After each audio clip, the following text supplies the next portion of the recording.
He was home to a man called Gilbert White. He was author of a book which, after the Bible and Shakespeare, is thought to be the fourth most published book in the world. So who was he? Where am I? And what was so special about the book itself? Well, join me in just a few moments and I'll tell you.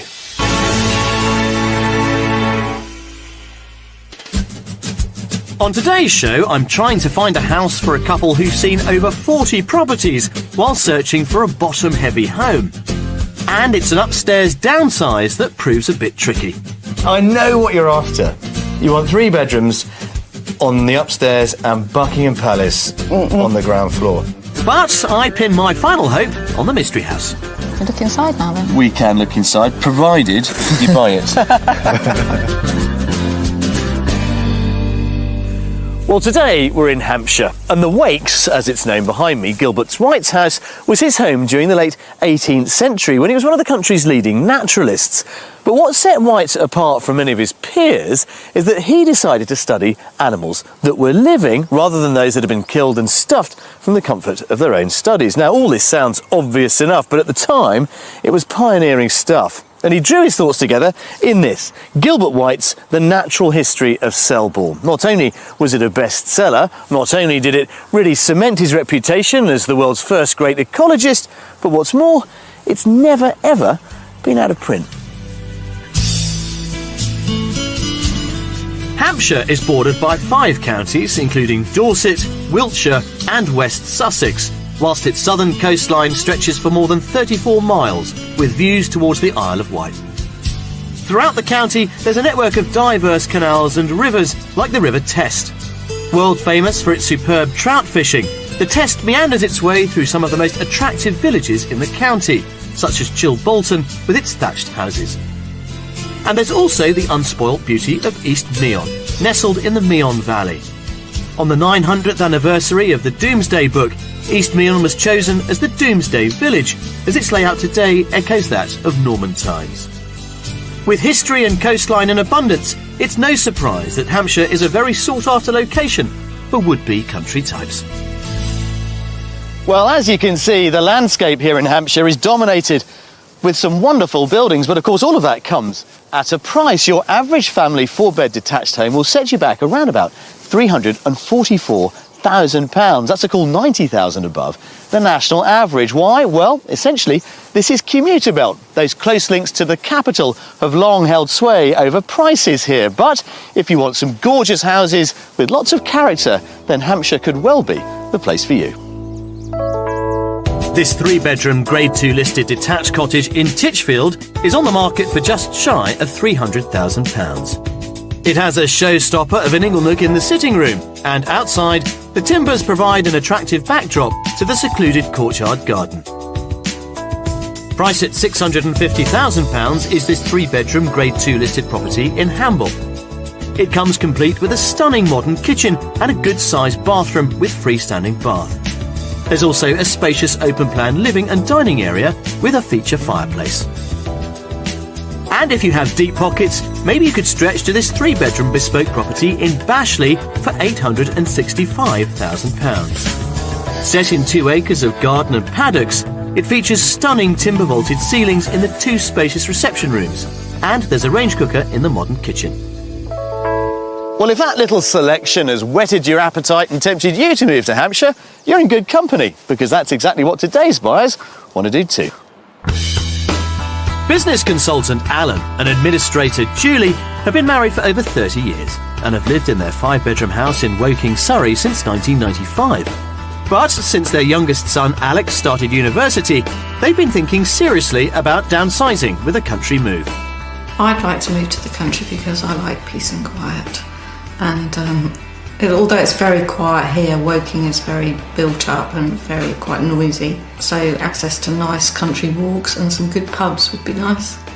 We've decided that we want to move because really it's too big for just 2 of us. And although Alex is here part of the time while he's at university, the other 2 have gone and we rattle around upstairs. So it's too big upstairs. We like the room downstairs, although we don't like the layout. They've viewed 45 properties already over the past 2 years with no luck. Now the area they've chosen is based on their future role as grandparents. I think the areas that we would consider to move to need to be somewhere that has a good commuter link into southwest London. Our daughter lives near Hampton Court and she's expecting her first baby, so we don't want to be hours and hours away. So near the A3 or the A31. Granny. As well as being kept busy with their grandchild, they'll also be making time for their favourite activities. I think the move to the country would mean that we could continue most of our hobbies, including walking, cycling. We really like cycling. Golf. Golf. And going to local pubs. Golf and pubs aside, they have a clear vision of their requirements for their future home. We only need 2 to 3 bedrooms, and as far as downstairs is concerned, if it's small, well, then we consider extending. Yeah, it must have. If it is small, it must have the potential to extend it, and a decent sized garden. And a real sort of sugar on the top would be a basement with a snooker table. You're not asking for much then. Well, that just leaves the all-important matter of money. If we find the right project, we'll go to £600,000 and then spend a bit more getting it to meet our criteria. If we find somewhere that meets all of our criteria, then we'd be willing to go to £900,000. Well, by their own admission, Alan and Julie have been going round in circles, it seems. For the last 2 years, they've looked at dozens of properties, but of course have yet to find their ideal one. They say they need a bit more focus, and, well, frankly, I'd be inclined to agree with them. And that's because I think there are 2 fundamental contradictions going on. Julie would be quite happy to take on something of a project. Alan wants it all done. And they both want a property with a large ground floor footprint, but without many bedrooms upstairs. And all that suggests that they're looking for a pyramid. And there aren't many of those in Hampshire, I can tell you. Alan and Julie want us to find their new home within half an hour of Hampton Court in southwest London, so they can visit their first grandchild easily once he or she arrives. We've got 3 stunning properties to tempt them with, and as ever, they'll have to take a guess at the price before I reveal it. The final option, of course, is our mystery house, which could push their demand for downstairs space to the limit. Now, over this 2-year odyssey, let's just be clear how many properties you've looked at. Gosh, probably seriously looked at 45, something like that. 45. But Hampshire's, clearly sold as far as you're concerned. You definitely want to be in this particular county. It's a nice county, yeah. Yeah, it is gorgeous. It's absolutely gorgeous. Thankfully, you've got a budget to match, which is always helpful. Well, hopefully we can give you a bit of focus. Just go with it. Eyes wide open. Yeah, we are. Open. And hopefully we can inspire you with one of our 3, including, of course, the mystery house, which, might be a bit different. Ooh. 7 bedrooms. Sounds interesting. And 1 reception. Maybe we'll find you a property that you can switch around. Let's live upstairs and sleep downstairs. There we go, upside down house. Yeah, well, I'm pretty optimistic, guys. And who knows, maybe we'll resolve this 2-year search. Let's hope so. That'd be good. So with a budget ranging between £600,000 and £900,000, depending on how much work needs doing to the property, we're looking for a detached house with more room downstairs than up. A maximum of 3 bedrooms, a decent-sized garden and great countryside views.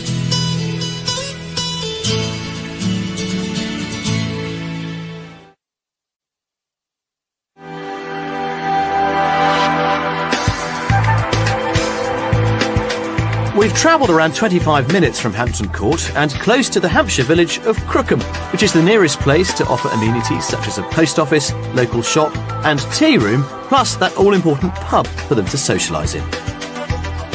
Just half a mile away is the small village of Dogmasfield. Our first property dates back to 1880 and once upon a time was the laundry for the local manor house. This is it, property number 1. It's pretty, isn't it? It's beautiful. When you get round the back, it really does open up. Yeah. But the interesting thing about this one is that it's very much sort of bottom heavy.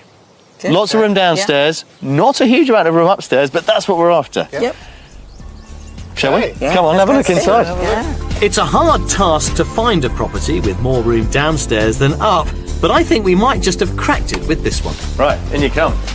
Grab the door, Alan. So lobby, utility room kind of thing. And this is the first bit, this snug. This is nice. Come on in. Oh, it's cosy, isn't it? Yeah. Yeah. Oh, I like the high ceiling. I love the colour.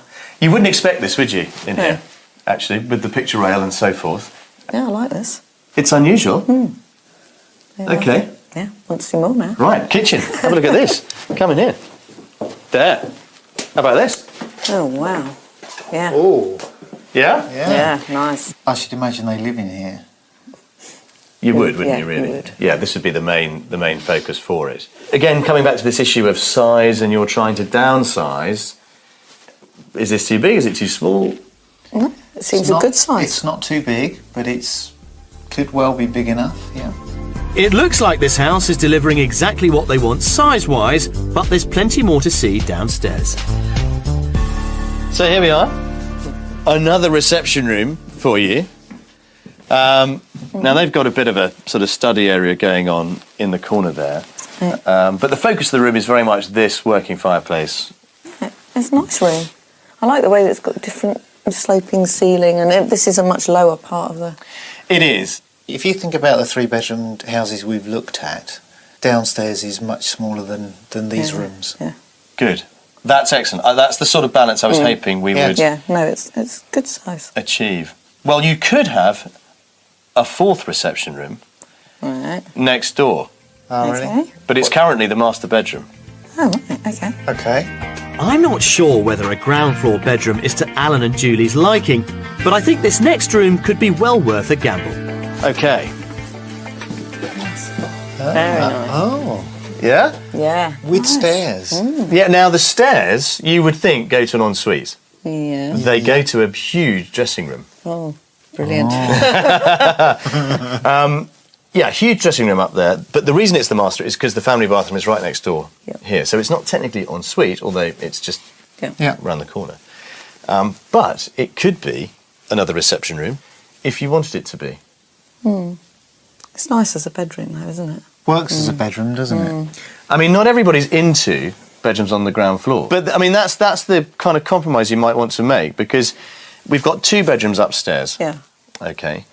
So it would mean, effectively, that you would give up the bedrooms down here and effectively have only a 2-bedroom house, but with 4 reception rooms. Yeah. Well, it's not like we're going to be putting it on the market. It doesn't matter, does it? Well, it sounds like Alan's moved in already, and we've still got the upstairs to see. There are 2 more bedrooms in this stunningly stylish property. One is currently being used as a music room, and the other is the room with an ensuite that could work as a master for them. So, come on in. This is different. the ensuite that the house offers, Ooh. That's different. isn't it? Yeah. Something of a sort of throne, almost, for your master bed. Wow. This is a nice room. It's a good layout, actually. It's well designed. Happy? Yeah, I like it. I can't tell you how relieved I am. Believe you me, I'm very relieved at this point. Well, I'm delighted that they like this house, as I think it could suit them very well. Outside, they've asked for a decent amount of space, and this garden certainly delivers. As well as having a luxurious hot tub with decking, it also has a nicely furnished summer house with stunning views out onto open fields. What are your initial thoughts of property number 1? I like it. I think it has a nice feel inside. Is it not? I'm a bit concerned that it might be too small. I didn't find it small, no. That didn't feel that at No, all. I don't think so. I think there's potential to And we already knock it thought about about a bit, knocking- which we're bound to do anyway. Well, how much work you may do to it will obviously have Yeah. some bearing on the price that you eventually have to pay for it. We've got a very generous, £600,000 to £900,000 to spend. Where do you think this one comes? About 800,000. £800,000, yeah? Alan? I don't know. 775. 775. You're right. Really? Spot on. You say, I don't know. That sounds like a setup. And then get it spot on. No, £775,000 will get you property number one. I think you should go and have another look around. Yeah, we will do. Off you go. Okay. Brilliant. Well, there we are. It's not often that a buyer gets it absolutely spot on, but Alan managed it as well. He might. This is a perfect house for them, but downsizing isn't always easy. They've got a few hurdles to overcome, but this, they might just do it. Falling within their budget at £775,000, this property looks very promising indeed.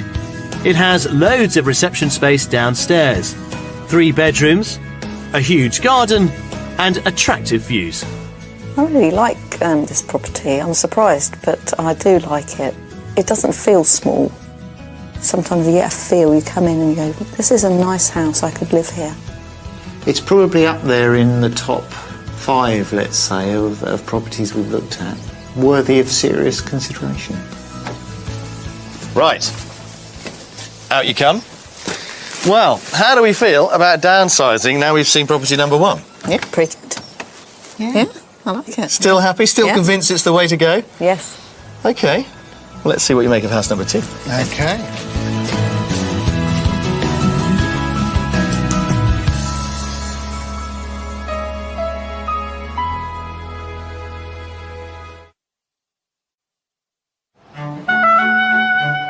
The Hampshire town of Alresford came into existence around the 13th century when a great weir was built to create a reservoir known as Old Alresford Pond. The pond supplied fish for the Bishop of Winchester's palace, as well as a steady flow of water for mills further downstream. 9 miles northeast of New Alresford is the tiny village of Chawton, and it was here that the renowned British author Jane Austen lived, after making her own escape to the country from Southampton. Earlier in the week, we arranged for Alan and Julie to meet guide Anne Channon on a tour of the setting that inspired some of Austen's greatest works. Welcome to Jane Austen House Museum. Thank you very much. When did she come to live here? She moved here in 1809 with her mother, sister and a friend. And Jane Austen's brother Edward, who had inherited large estates in Kent and Hampshire, offered them a home. And they chose to come here to Chawton Cottage. Jane Austen's House Museum was established in 1947 and is owned and run by the Jane Austen Memorial Trust, a registered charity. The much-loved author spent the last 8 years of her life in this 17th century house. As well as writing her novels here, she also enjoyed playing the piano and helping with the upkeep of the pretty cottage garden. This is the dining room where Jane Austen would have sat by the window at that little table and written and revised her novels. In 1809, when they came here, she got down to writing very quickly, revising Sense and Sensibility, which celebrates its 200th year of publication this year, then Pride and Prejudice, and then she wrote Mansfield Park, Emma and Persuasion, all at that little table. So to us it's very precious. Her sister Cassandra had taken over the role of housekeeper with Martha Lloyd, their friend, which left Jane Austen free to write, and without Cassandra Austen doing that, we wouldn't have these wonderful books. Jane and her elder sister had a close bond and shared a bedroom together. Right, this is the bedroom that Jane Austen would have shared with her sister Cassandra. Quite a small bed. Was she fairly small? She was quite tall for her time, 5'6" to 7. This is a replica bed of the sort of bed they would have had, and it's got a roped base to hold the mattress. Hence the saying, good night, sleep tight, when the ropes were tightened to keep the base firm. In a time when published female novelists were rare, Sense and Sensibility was officially described as being written by a lady, and her subsequent books were all attributed to the author of Sense and Sensibility. It wasn't until Jane's death in 1817 that her name actually appeared on her own novels, when Northanger Abbey and Persuasion were both published posthumously. But for now, it's time for Alan and Julie, the heroes of this edition of Escape to the Country, to continue with their own story as we get back to the house search.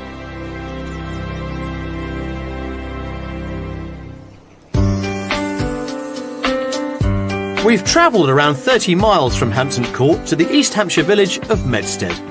It's a community of around 2,000 people with a Norman church and a local convenience store with a post office. For those special occasions, there's also an historic pub that dates back to the 1800s. A fairly modern build, our second property has oak frames and was constructed in 1991. Well, there we are. House number 2. It's big. Big. It is big, and I know we're trying to downsize. But the reason we brought you here is because we know you don't want to be completely isolated in the middle of nowhere. Hence, we've got a road, I'm afraid. But I think this is well worth you looking at, and if you've never seen a green oak building, this is a great example to check out. Let's have a look And then. if you want to build something from scratch, you can always build one of these. Come and have a look inside.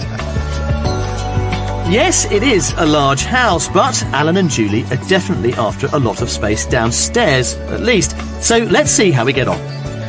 Right, come on into the kitchen. Let's start in here. It's nice. Yeah? Yep. Lovely, isn't Nice, it? yeah, lovely yeah. kitchen. And dominated by these huge beams, which are a feature of the house, as you might, expect. It's your classic sort of, country look, but without having to be miles in the country. No. Look Very at nice. this. Yeah, this is quite nice, isn't it? Come and check this out. This is quite a clever little link arrangement. This isn't part of the original build. Okay. This is only about 5 years old. There used to be a little exterior courtyard here, so the current owners got the original builders back, and this rather complicated Fantastic, yeah. structure is what they came up with, and I think it works a treat. It's very nice, yeah.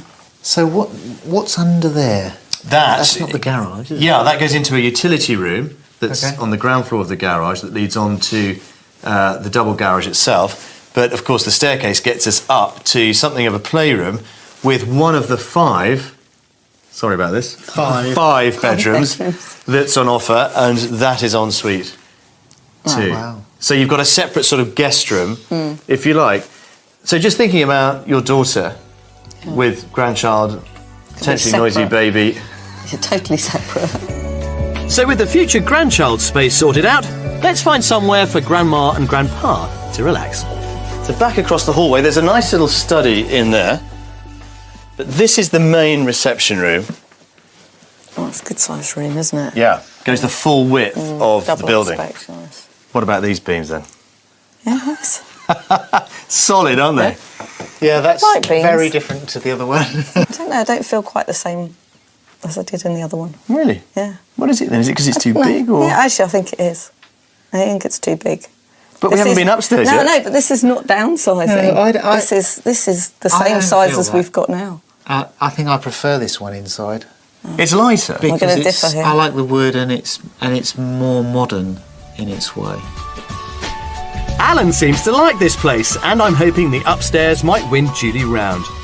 There are 4 more bedrooms at this end of the house. One, a lovely spacious double with featured timber uprights and its own adjoining ensuite shower room. There's also another bright double with those oak ceiling beams which also feature in the single room. All these share the large family bath and shower room, but we're heading for the biggest of the lot. This is the master.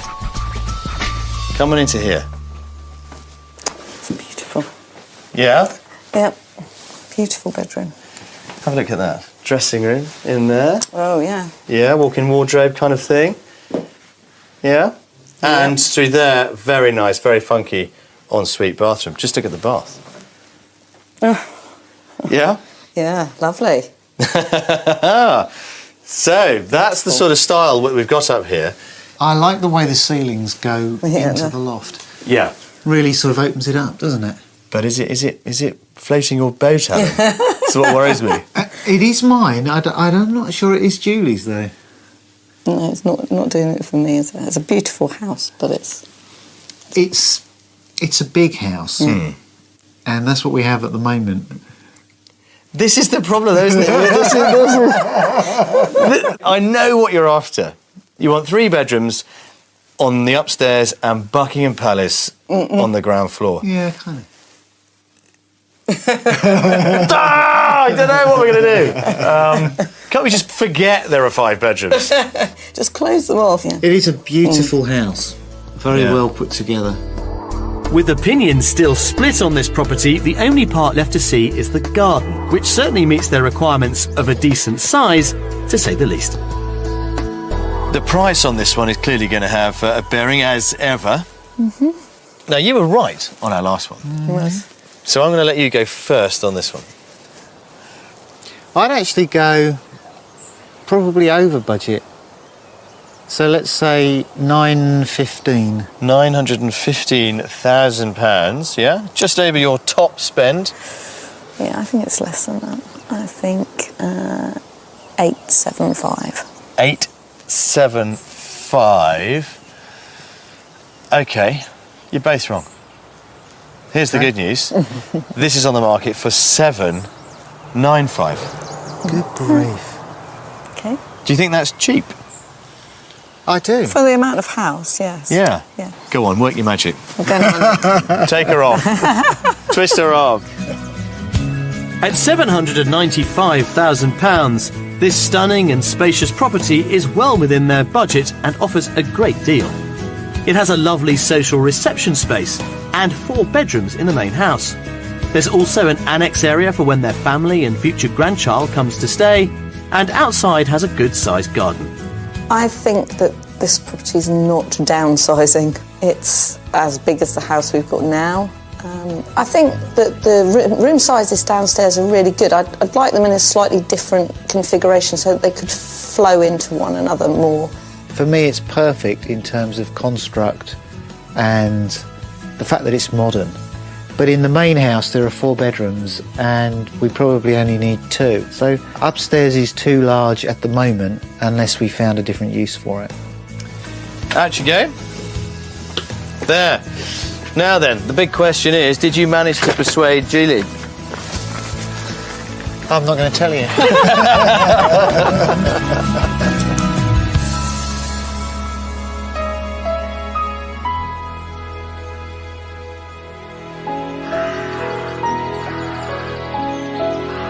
So as the sun sets on Hampshire's scenic countryside, it marks the end of the first day of our property search.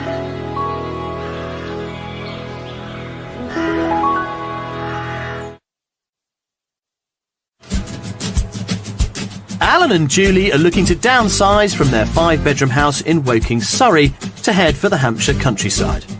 The big but in this plan is that they want to keep a large amount of space downstairs while reducing the space upstairs. So far, they've agreed on one house and disagreed on another. But coming up, our mystery property gives them all the downstairs they could ever imagine. There you go. Which one? The whole lot. Wow. Good grief. And it's all aboard a very special train to the watercress capital of the UK.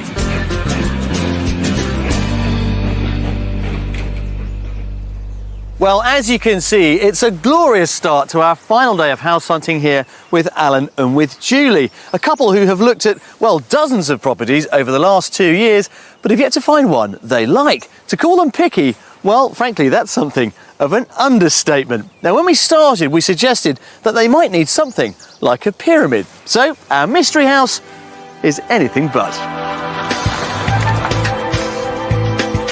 Well, our mystery house is the final offering. What do you think we've got in mind? I think it will be a complete wreck. I was thinking a barn or something like that, maybe. A barn? A wreck of a barn? Yeah, it could be a wreck of a barn. Maybe a bit of both, yeah. Maybe a bit of both? Barn with no roof. Let's see what you think.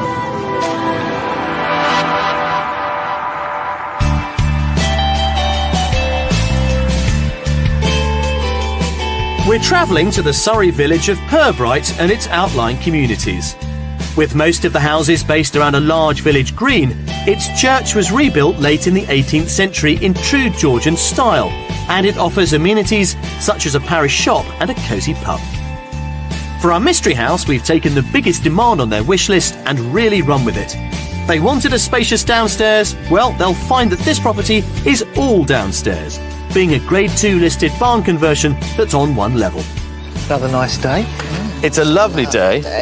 The perfect day for our mystery house. There it is. You got it right. You said barn. A barn. Yeah. There you go. Which one? The whole lot. Wow. Good grief. Yeah, it's really interesting, this one. It's all what we would call single-storey living, as it were. Look inside now then. We can look inside, provided you buy it. I'm pinning my hopes on this property. Alan and Julie seem impressed with the frontage and grounds, and I've got a feeling they may be equally taken with what's behind the front door. Come on in. Oh, lovely room. I mean, you know, there are barns and barns. Oh, wow. And this is what this one is all about. These timbers here are original, these lovely shoulders you can see. But for all the listing, actually, most of it is effectively a brand new house. It is. It's Yeah. beautiful. Alan, what are your thoughts? Yeah, very spacious. Sort of thing we're looking for from a Entertainment living space. area point of view, yeah. Let me just sorry, it's the sort of thing we're looking for. I've not heard that this week. Excellent. Good. Okay, well, follow me. Let's see if the rest of it is what you're looking for. Yeah. This is the kind of link between the two barns, this L shape, but it leads us into one of the 4 bedrooms that's here. There we are. I apologise now, we've got you one more than you wanted, but here's the thought, one of them they're using as a study, so you've only got 3. Okay, right, good. Okay, so let's talk about 3 bedrooms, but yeah, it's got a lovely ensuite as well around the corner. Right, nice size. Well, this isn't the master, this is just a guest room. Yeah. Alan's sort of nodding sagely, but I'm still not sure what's going on. No, I Not like giving it. anything away. I like these ceilings Nice again. high ceiling. Yeah. So the space and character of this place are both going down well, but can we keep it up in the kitchen? There we go. Again, lovely high ceilings in here. Oh, I really like the kitchen. Again, great size. Yeah. And the sort of size we're looking for. So that all works for me. Yeah. It would be nice to put doors along here and open up the light a bit. Out onto Yeah. the patio and, You're right. yeah. We Yeah. said that in the first one as well. So I think Yes. we're probably just going to do that wherever we Yeah, go. we'll just get a house and put the You're doors just in. desperate to knock something around, aren't you, really? Well, it's so beautifully finished, isn't it? So Yeah. Notwithstanding the fact we've got 1 bedroom on this side, this is the sort of kitchen wing, utility room, bathroom and so on. The other side of the living room is the kind of bedroom end of it. Come and have a look at that. Okay.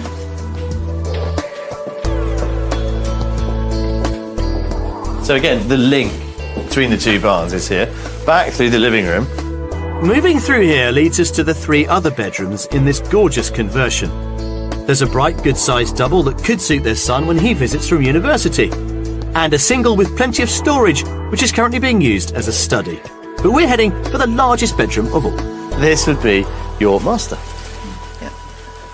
good Oh, size, lovely. Yeah. light, nice High ceilings ceiling again. again. Well, I'm delighted you picked up on the ceilings because it does make it rather. Yeah. Now, we've got an ensuite through there, and this, you're going to love this.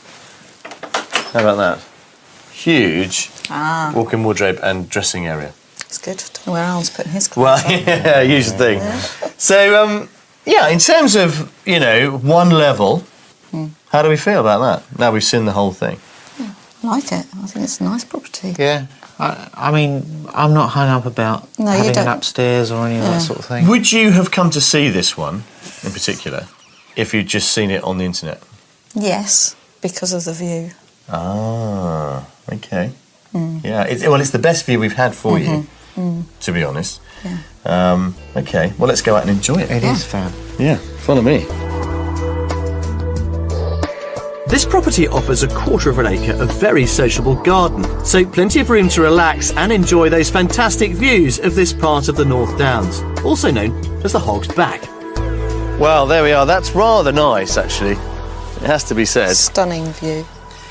Well, the view, of course, comes at a price, particularly in Surrey. So, £600,000 to £900,000 you have. Go on then, Julie. What's this one worth? Well, I think it's top end, so I'm going to go 900,000. £900,000, yeah. Alan? I'll go 920 again. £920,000. Well, this was on the market for £1 million, but they've knocked off 100,000, so this could be yours for 899,950. 50 quid out. Let's face it, at 900,000, who cares about 50 quid? Yeah, it's an interesting one. It's in a different part of the world than we've been searching so far. Is it still of interest? Yep. Can we go and have another look? You know the drill. Okay. Off you go. A whisker under their top budget of £900,000, There's all the downstairs space they could possibly want in this single-storey barn conversion. It has lovely sociable reception rooms, 4 bedrooms, spacious grounds, and lovely views. First impression was really good because I just saw the view straight away. Been converted beautifully and it's just spectacular inside. All being on one level it probably takes a little bit of getting used to because you've got a fair old walk from one end to the other. But, good. I'm impressed. Well, that's it. Mystery House is done. House tours are now over. We've done, what, 48 now? Yes. Well, you have. We've only had to do 3 of them, thank goodness. Yeah, lots to think about. Yeah, lots to think about. Well, you've been Going thinking well for the over. last 2 years, so let's go and add on a few more hours. Come on.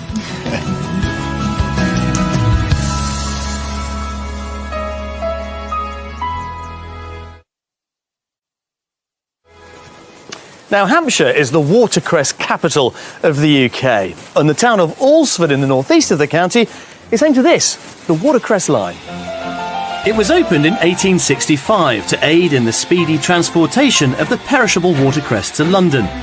Today, the line offers nostalgic trips on its steam trains, which run up and down the 10 miles of heritage track from Alresford to Alton. Well, the railway, like Hampshire's watercress farms, is still booming. So I'm off to meet a man who's dedicated the last 30 years of his life to studying this rather simple, yet tasty-looking leaf. Dr. Steve Rothwell is the technical director of production here at Fobdown Farm, where watercress has been produced every week of the year for over a century.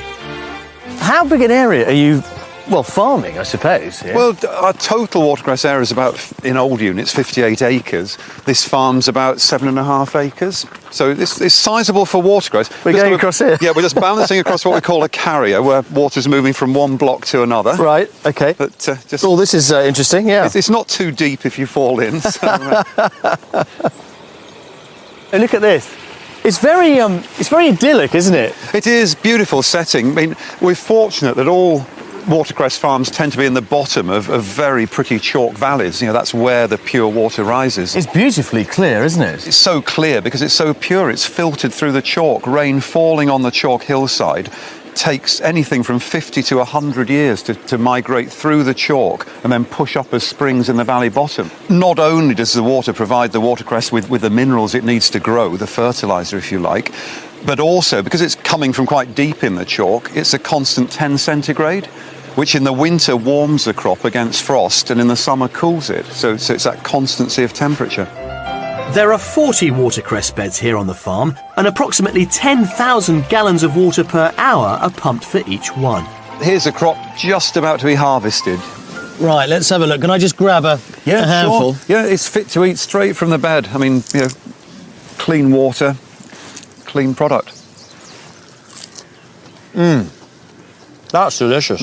It's got a very peppery aftertaste, isn't it? The pepperiness you're tasting is something called phenylethyl isothiocyanate, which can be abbreviated, thankfully, to PEITC. And that compound has been shown to have very powerful anti-cancer properties. But that aside, what else does it contain that makes it worthwhile? Well, it has more vitamin C than oranges, more folic acid than bananas, got more B vitamins in it than black currants. It's a good source of magnesium. It's rich in copper and zinc. I'm just going to keep eating it if that's all right. Exactly. You just keep telling me how good it is and I'll keep eating. In Victorian times, watercress was known as poor man's bread, eaten in a sandwich by workers for breakfast, and even without the bread if they couldn't afford it. It was a cheap alternative to the orange as a source of vitamin C and protection against scurvy. And it wasn't just the Victorians that loved it. Apparently the Romans did too. The Romans were great advocates of watercress, helping them make bold decisions and soothing a troubled mind. And what's this? So, well, this is white wine vinegar, Oh, which yeah. apparently in Roman days was restricted just to the nobles, you know, the upper classes. Oh, we're not going to drink this, are we? No, well, No. if you take a little bit of watercress, Yep. then just dip it in the vinegar and then just eat it. You get a really bite of the vinegar and the mustard of the watercress. That actually is really nice. Yeah, we're emulating the sort of Caesars of the past. I mean, this was to them a real brain tonic. They made those bold decisions. They would take watercress and vinegar before going into battle, for instance. Amazing. Do you know what? If it was good enough for the Romans, Steve, good enough for me. So after that tangy taste of history, it's time to get back to the present and the outcome of Alan and Julie's house search. Well, we've now reached that point in the show when we get to find out if we have indeed managed to find Alan and Julie the house of their dreams. Now, given that they have now looked at 48 houses, you'd have to hope so.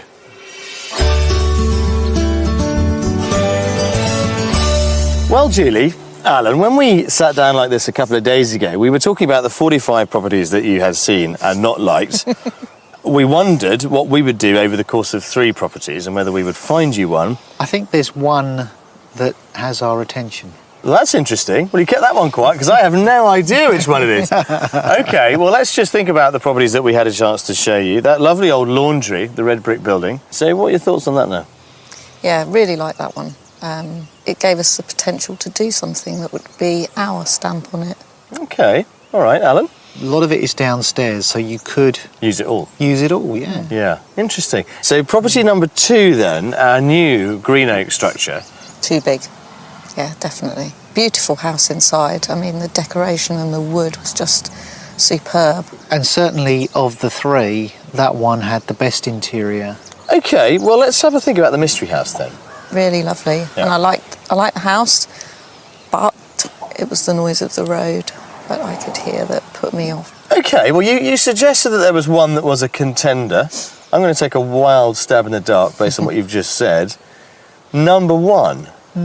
Because it's really captured your imagination in terms of what you do with it. Yeah, and it's a bit quirky. It's got some interesting bits. That house didn't feel claustrophobic or small in any way. OK, well, I'm delighted. I mean, I wait for the phone call to hear that you finally bought one. But maybe house number 46 is the one that may be Lucky your number. future home. It could be your lucky number. It's certainly mine now if you buy it.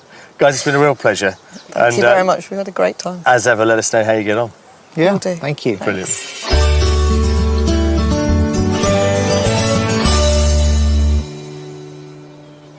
Well, I have to confess that when I first met Alan and Julie, the alarm bells were ringing very loudly indeed in my ears. Let's face it, any couple that have looked at so many properties yet failed to find any one of them that's going to move them enough to want to buy it, well, there clearly is something else going on. We only had 3 more properties to show them, but we've managed to do it, and I'm beginning to wonder why.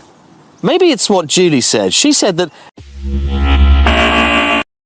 अच्छा भैया हमार बहुत गाना आप लोग सुनला और प्यार दुलार देला ए जैसे हम गायक शैलेंद्र कनौजिया आप लोगन के गोड़ छू के गोड़ लगातानी और पूरा विश्वास बा कि यहो गीत के उहे प्यार दुलार दी हैं जौना प्यार दुलार पहलका एल्बम के दिले रहनी जा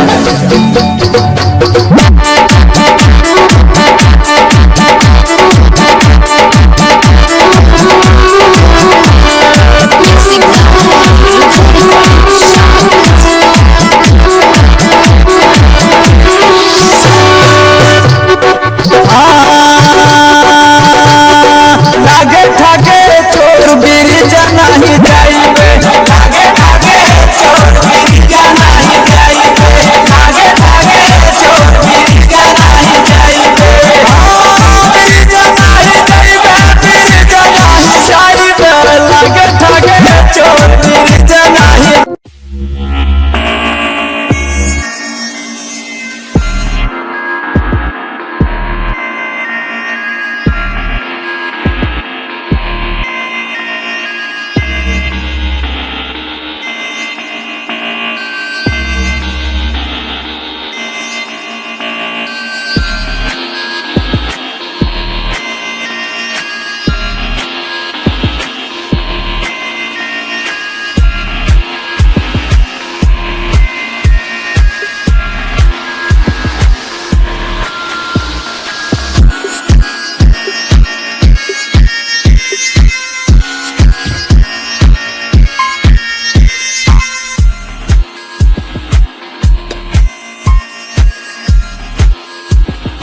Thank